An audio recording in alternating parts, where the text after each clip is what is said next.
In this video, I'm going to show you what I do when I'm getting a new warp ready to weave.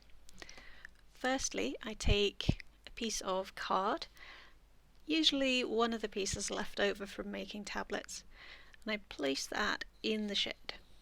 Now this is going to give me a firm foundation to beat the weft into place against, and it'll also help me to establish the width of the band in a neat and tidy manner.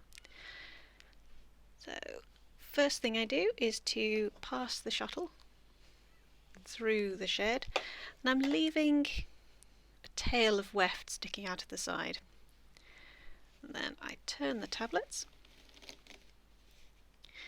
This initial piece of weaving is going to help me check that I've got the threading of the tablets correct, and it also, along with the piece of card, helps to establish the width of the band.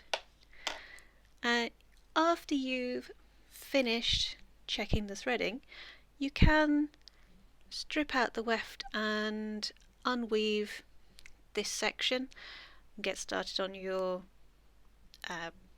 turning diagram and your motifs, or you can leave it in place and cut it off later.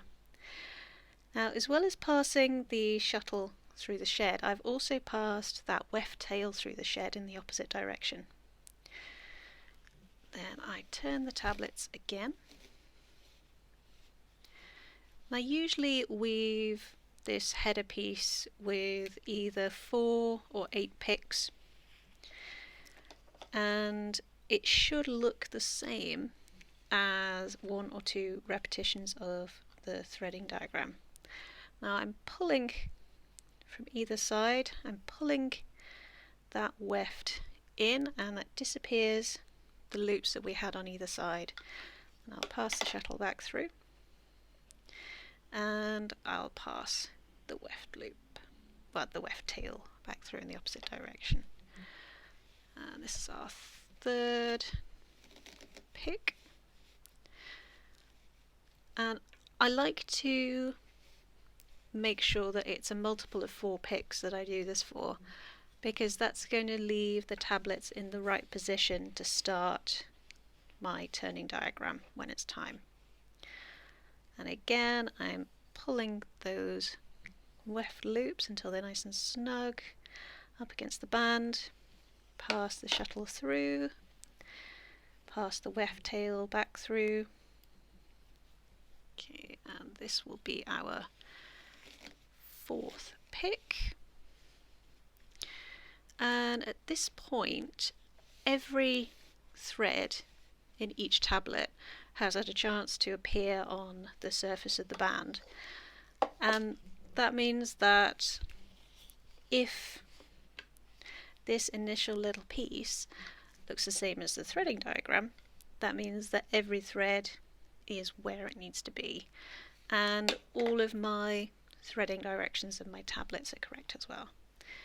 So passing that weft tail back through one last time, and there we go, initial piece woven.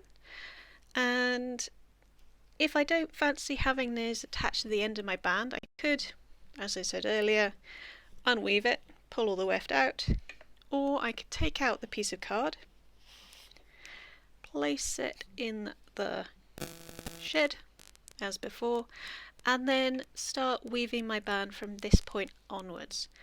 And then when I'm finished and I take everything off the loom, I can just cut through this section of unwoven warp, leaving a nice little fringe and a tidy beginning to the band. Usually I take the header piece and I put it in a drawer with some labels to record the various bands and yarns I've been weaving. Okay, so I hope this was helpful, and happy weaving!